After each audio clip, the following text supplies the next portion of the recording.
Hello friends, अस्सलाम वालेकुम। आज की वीडियो हम बात करने वाले हैं। पिछली वीडियो में हमने बात की थी, बिल्कुल मसले को हल किया था, लेकिन अब हम चाहते हैं कि यार बार बार कौन कमांड एंटर कर सकता है कि हमें बार बार कमांड को एंटर करना पड़ेगा। तो हम चाहते हैं कि यार ये जो मसला आ रहा है एरर एक्सटर्नली मैनेज इन्वायरमेंट की बात, इसकी 3-4 मेथड है, लेकिन मैं आपको सबसे इजी तरीका बताऊंगा जो सबसे आसान है। आपको बार बार कमांड टाइप करने की जरूरत भी नहीं पड़ेगी, ना आपको इन्वायरमेंटल को इनेबल करना पड़ेगा, मतलब उसकी कोई ज़रूरत ही नहीं है। मतलब आपको मैं एक सिर्फ आपने एक कमांड एंटर करना है जिससे कि आपका जो मसला है वो परमानेंट ख़त्म हो जाएगा। जो आपका जो भी आप इंस्टॉल करोगे उसमें जो है ना पाइप रिकॉग्नाइज का इशू नहीं होगा। ठीक है, तो देखो सबसे पहले हमने जाना है CMD में। आपने एक कमांड मैं आपको डिस्क्रिप्शन में दे दूंगा, सिंपल उसको कॉपी कर लो। तो ये क्या करेगा, mkdir डायरेक्टरी बनाएगा इस यहाँ पे।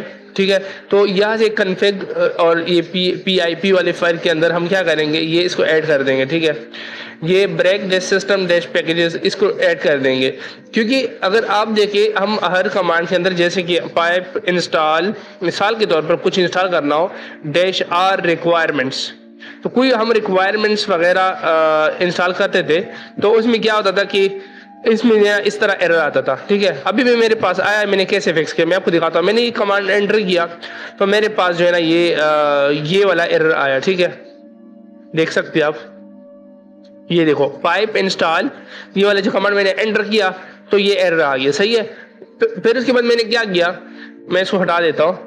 अच्छा, ये मेरे पास डायरेक्टरी पे तो है नहीं, क्योंकि वैसे मैंने ऑलरेडी इंस्टॉल किया हुआ है।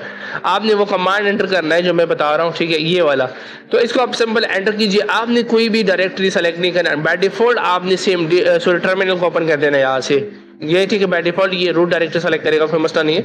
तो आपने कोई भी डायरेक्टरी चेंज नहीं करना है, डिस्टॉप करना है, डाउनलोड ये नहीं करना है। ठीक है, सिंपल आपने एंटर कर देना है इस कमांड को। ये क्या करेगा, ये क्रिएट हो जाएगा। ठीक है, क्रिएट करने के बाद अब आपको क्या करना है, अब नीचे आप आ जाए, आप अपनी मर्जी से जो आपका पाइप जो मतलब लाइब्रेरीज वगैरह इंस्टॉल कर रहे हो, ठीक है, तो उसको जो है ना आप ये करेंगे।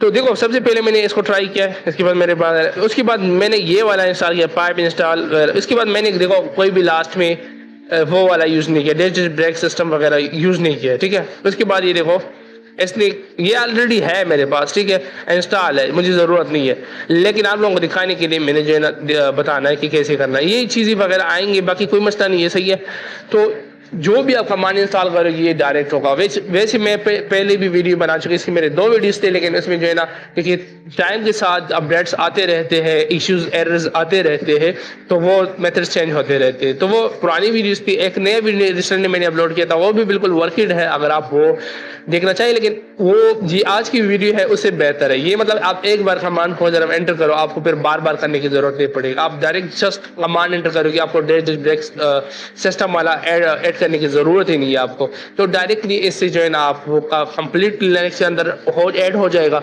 तो आप जो भी लाइब्रेरी इंस्टॉल करोगे वो डायरेक्ट जो है ना लाइब्रेरी इंस्टॉल होगा, तो कोई भी मसला नहीं होगा। आई होप वीडियो अच्छी लगी। अगर वीडियो अच्छी लगी तो प्लीज चैनल को सब्सक्राइब कीजिए, वीडियो को लाइक करें। Thank you so much watching my videos. अल्लाह हाफिज़।